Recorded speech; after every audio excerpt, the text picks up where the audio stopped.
We're not in Cancun anymore, Toto. I'm going where few dare or care to venture. While everyone's racing to claim their spot on the beach, I'm heading inland, into the jungle, and into the shadows. While most come here seeking the sun, I'm on a quest for the moon. Let them have the light. I'm looking for the darkness. This wasn't going to be my standard Riviera Maya beach vacation. My plan didn't include a Hard Rock cafe, souvenir shopping, or getting my hair braided. I was going deep, and not just scuba diving deep, but underworld deep, to find the root of the Maya mystery. I was looking for Xibalba, the place of fear, and I would be confronting some of my own fears in the process. While it would be all too easy to dismiss them as a civilization that incorrectly prognosticated the end of the world, they were far, far ahead of their time. How old is this? It's around 200 before Christ. 200 years before Christ? Yes. So we're talking 2,200 years old. Yes. Calendars, mathematics, astronomy, architecture. They knew what was going on before most people. And they had a faith, a superstition, and a fear that ran deep into the world beneath their feet. I wanted to dive into my fears, because sometimes you've got to find the edge of your comfort zone to feel really alive. Scoot back. Huh? Scoot back. Scoot back. Keep scooting. Keep going. Back. Back.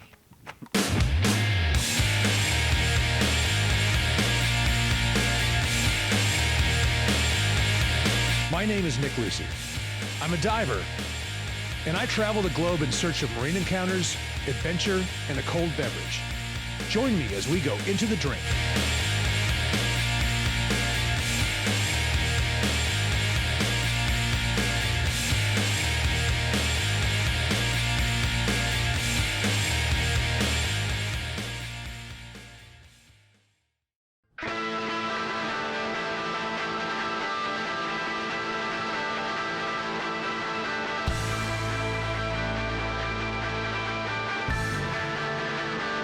My journey is taking me light years away from the Caribbean beaches, all-inclusive resorts, the revelry, the crowds, and street vendors, into the real Riviera Maya.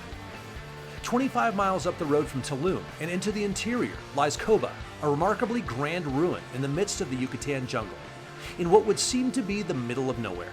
But back in its day, this city was large by Maya standards, with a population of more than 50,000. Is this the main temple here? No, the main one is 2 kilometers from here. Right. Is the Nohochmul. This is the second tallest. Second tallest. Second tallest What is in this this one called? site. Church. Church, la iglesia. Like church. Yes, Okay. the church. That's easy to remember. It was luxuriously surrounded by freshwater lagoons and connected to the rest of the region by a system of elaborate roads called sakbe, used for trade and military purposes. The city was settled around 100 BC. Most of the construction started in 500 AD and was in its heyday from 700 to 1100 AD. What was this?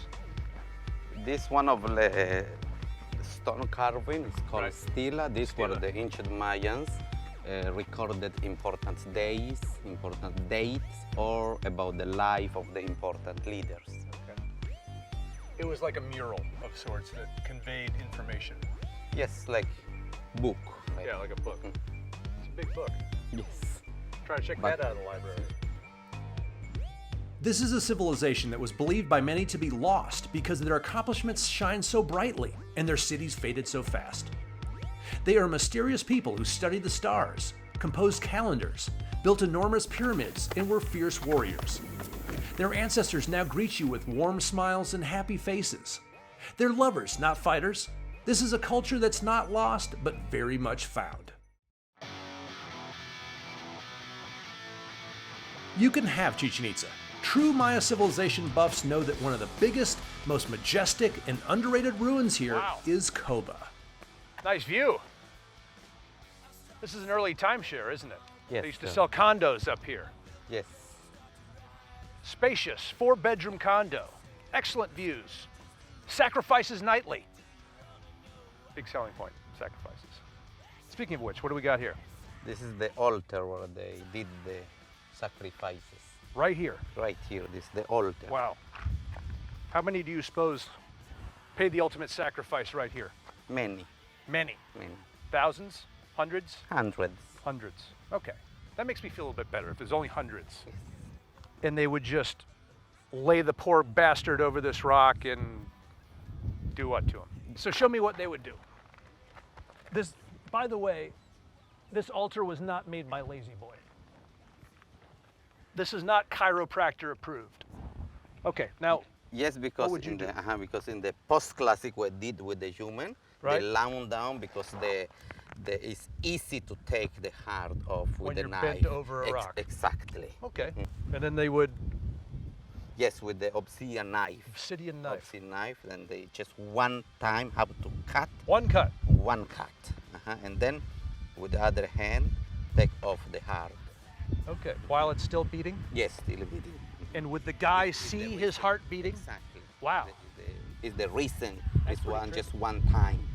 You would just see it beat one time. Yes. And then it would be night night. Dirt nap. Okay. This is about as close as I want to come to a sacrifice. See, Yeah. You don't have any obsidian on you, do you? right now, no. Okay.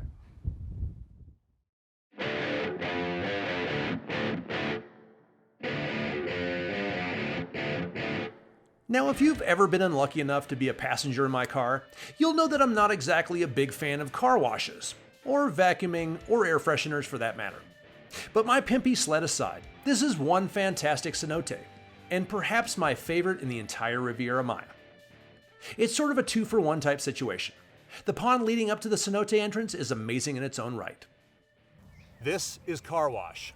It got its name because taxi drivers used to pull their cars down here and wash their cars. Yeah, I know, real original. But I gotta say, this is my personal favorite cenote of all time. Beneath the surface, the water morphs from a stunning sapphire in winter to a dazzling emerald in summer. A greenish slime covers branches and tree roots on the bottom, creating an eerie, surreal underwater landscape where silvery fishes dart around like flying daggers.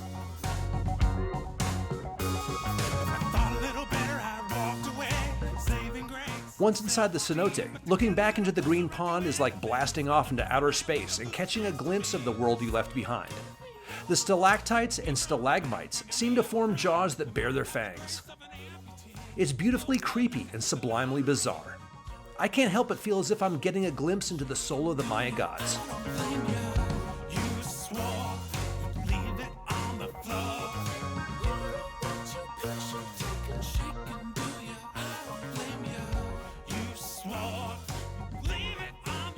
This cave extends well beyond my capabilities and skill set.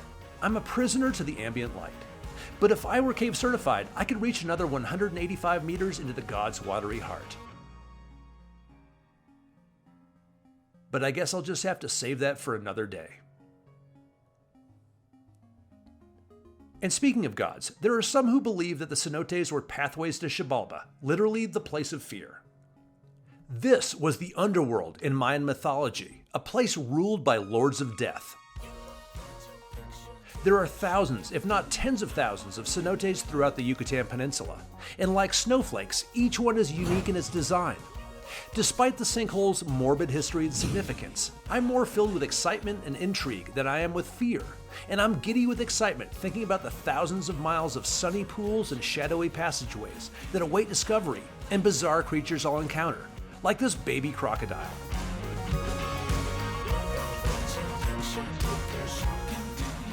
I'm looking forward to getting Gonzalo Arcila's take on things, a guy who's been diving these cenotes as long as anyone.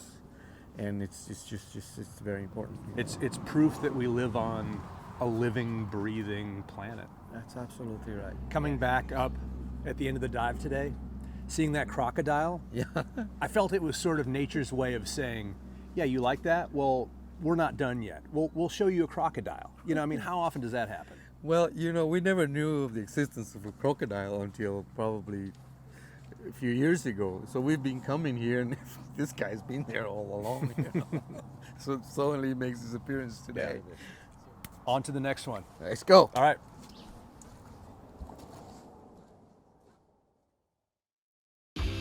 I'm continuing my journey deeper and deeper into the Maya soul, and the next stop is Grand Cenote. the first sinkhole where I popped my cherry years ago. I have to admit, I had a little bit of the same apprehension I did then. I meet Alvaro from Acamal Dive Shop, an operation that has been instrumental in the exploration of the Riviera Maya cenotes and cave systems for the last 30 plus years. As you know, here in the Yucatan Peninsula, we have around 2,000 different cenotes. Some of them are inside the jungle, okay, others are very popular, and many tourists come here to see this place. So depending on who explores it and how many new passageways they find, this could be the biggest system in the world. This is the biggest system in the world, that's for sure. Many of the thousands of cenotes in the Riviera Maya connect hundreds of miles of cave systems like Sakactun, which by current estimate ranges from 138 to 193 miles in length. Now, in this area, in the area that you are going to dive today, you will see a lot of stalactites, a lot of stalagmites. This is a very decorated place.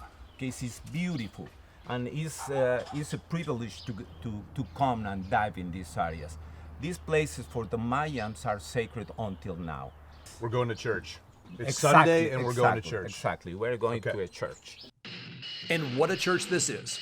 It's no wonder this is one of the most popular cenotes in all the Riviera Maya. It has it all. A nice large sunny pool area filled with lily pads and sunbeams, and fascinating cavern formations with all the stalactites and stalagmites typical of the area cenotes.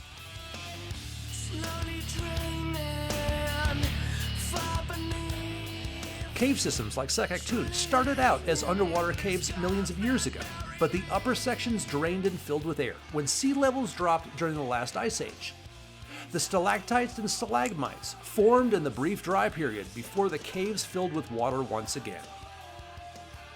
It's a bizarre feeling to dive through cool, water-filled chambers, which were last dried during the age of the mastodon. I pondered the thought of early man walking through these once dry caves, underground chambers frozen in time in fresh water.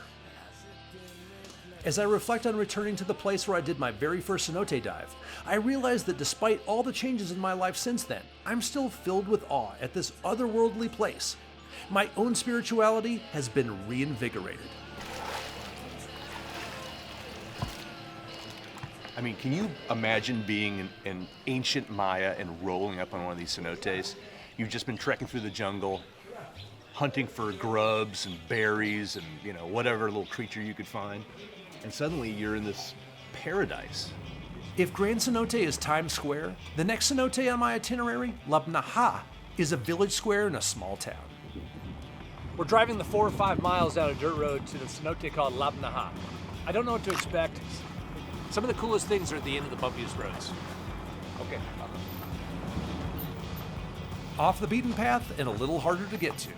This little hole is Labnaha. It literally means old temple under the water, and it's one of the many hundreds of cenotes in the Riviera Maya.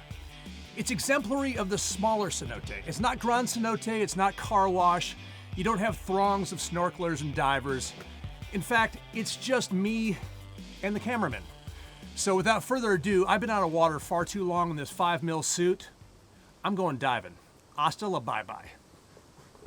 If you prefer your diving with big schools of fish and bottom-dwelling critters, you've come to the wrong place. The main attraction here is the limestone formations that were birthed from water draining down from the land above tens of millions of years ago. The word stalactite comes from the Greek stalasso, meaning to drip. It's a type of formation that hangs from the ceilings of most caves, hot springs, and even some man-made structures.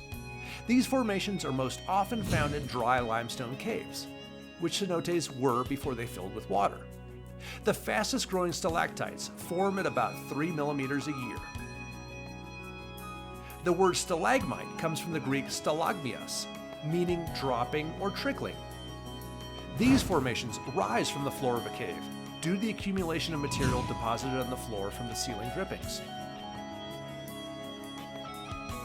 Scanning the chambers with my flashlight makes the shadows dance and move like eerie ghosts. It's thrilling and creepy all at the same time. Here, the cave formations seem a little more dramatic and the passageways between chambers seem a little narrower. If you're at all claustrophobic, you're going to be on the edge of your seat. I swim by a statue of a Maya god, which seems like a fitting tribute to the sanctity of these magical cenotes. As I finish my dive, I realize that cenotes aren't for everyone. They're an acquired taste. But they're one of the many reasons that I and millions of others dive, to explore a world where most souls will never dream of seeing. To get an insider's view into the planet's basement, and in the Riviera Maya cenotes, into the heart of the Maya people themselves. I'm making the awkward transition from diving the cenotes of the Riviera Maya to traveling out into the Yucatan's brush to meet up with a shaman who's going to immerse me in the indigenous and ceremonial Maya drink called balche. This is my friend Crisanto. He's not only a shaman, but he's one of the very few shaman that are authorized to make balche. We're going to go into the woods, see how it's made. He's going to do a little ceremony for us, bless the balche, and we're going to sample some of it. This is going to be a very spiritual experience. He ushers me into the woods and down an ancient Maya footpath that others have traveled down for the very same reason for millennia before me. Tonight we're on the run, while we chase the morning sun until our paradise. This is the balche right here. Sí, sí, la balche. This is the sacred Sí, tree. sí, sí. Thank you, balche. Sí. Gracias, balche. We arrive at the altar, which looks like it's been there forever, and probably has, built upon ruin after ruin. These secret places are called god houses, which are often guarded and shielded with vegetation. They're built low to the ground and oriented to the north, south, east, and west, with the entrance typically on the east side where it faces the sunrise. He's blessing the ingredients that go into making the balche, and also the tools with which it's made. Balche, without this blessing, is not balche. The drink is known to have entheogenic properties, which means it produces mystical experiences, and was drank in medicinal and ritual practices. Este es el famoso balche, la cáscara This del is balche. balche. Sí. Cáscara de balche. Exactamente. The bark of the, Sí, eso of the es lo balche. que están tomando ahorita. Traditional balche would produce psychotropic effects when consumed. Beekeepers would place their nests near the psychoactive plant Turbina corymbosa and balche trees, encouraging the bees to use the nectar from these plants to make their honey. Additionally, brewers would add extracts of the bark of the balche tree to the honey mixture before fermentation. Now, we were just at the city of Coba, and I know that has its significance for the honeybee. Exactly. So it's all making perfect sense now. Very good. Very good. Before the ceremony begins, we wash our faces. It smells really good. I think this could be a new cologne. The shaman baptizes us with holy water. He utters a prayer to the heavens and flicks the holy water to the north, south, east, and west. I may not understand his incantations, but they all seem to make sense to me, somehow.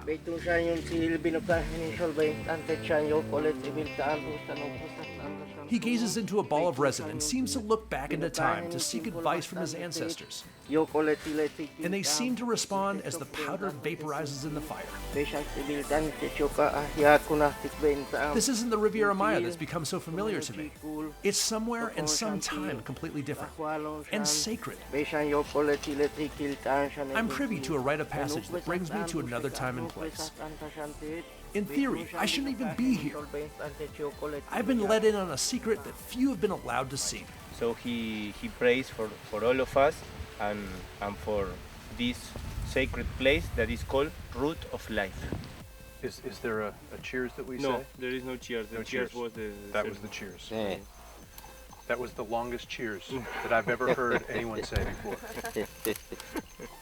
With one sip, I'm transported back in time to a civilization that depended on this beverage to seek divine intervention. It feels very earthy when it goes down, like a bark tea. But the pervasive flavor is the honey.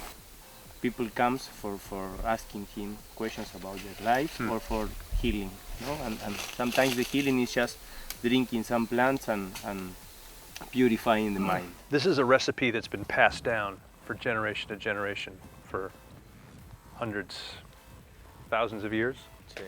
At least 1,000 years. 1,000 years. At I've circled the globe with Into the Drink to bring you up close and personal with intoxicating beverages, but this is a horse of a different color.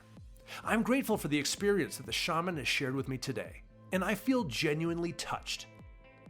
I may have been raised Catholic, but I definitely feel like I was somehow connected with the ancient Maya gods in a divine way. Thank you so much. Yumbotic. Yumbotic. This is one I learned happy that hour Gracias. I will never forget.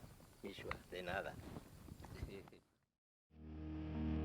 I consider myself lucky to have been afforded a rare glimpse into a side of the Riviera Maya that I had never seen before.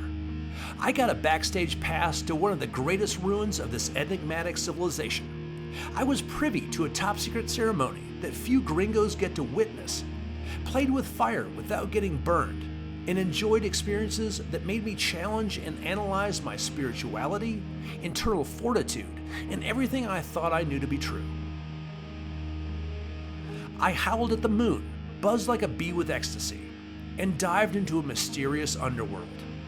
I've always been a firm believer that you have to go beyond your comfort zone and take a chance to enjoy some of life's best experiences. Now, I'm not always a gambling man, but I feel that my risk paid off in spades. That is, up until I made a bet with some of the locals. You tried to get.